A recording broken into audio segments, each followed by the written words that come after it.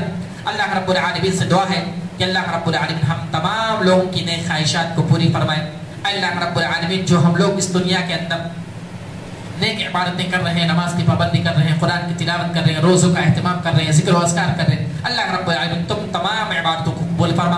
اے اللہ رب العالمین ہم اپنی زبان سے ٹوٹے پھوٹے الفاظ میں تفسیر قرآن کر رہے ہیں، اے اللہ رب العالمین جو بھی اس محفل میں 3 سے 4 5 لوگ جو بھی ہیں، اللہ رب العالمین تو ان کے بیٹھنے کو قبول فرما، اے اللہ رب العالمین کی جائز خواہشات کو قبول فرما، اے اللہ رب العالمین ان کے دل کے اندر جو بھی جائز خواہشات ہیں، جو بھی چیزیں سوچ رہے ہیں، اللہ رب العالمین تو قبول فرما۔ اور اللہ رب العالمین جس نے ان تمام چیزوں کو رچایا ہے، بسایا ہے، اہتمام کیا ہے قرآن کو سیکھنے سکھانے سننے سنانے کی، اللہ رب العالمین ان کی بھی خواہشوں کو قبول فرما، اور اس اجر کو اور اس کام کو جو ہے قبول فرما، ان کو اجر عظیم عطا فرما۔ اے اللہ رب العالمین جو میں کر رہا ہوں اپنی طرف سے بیان کر رہا ہوں، میرے عمل میں اخلاص پیدا فرما، اللہ رب العالمین اس عمل کو قبول فرما، اللہ رب العالمین تو ہمیں کہنے سننے سے زیادہ عمل کرنے کی توفیق عطا فرما۔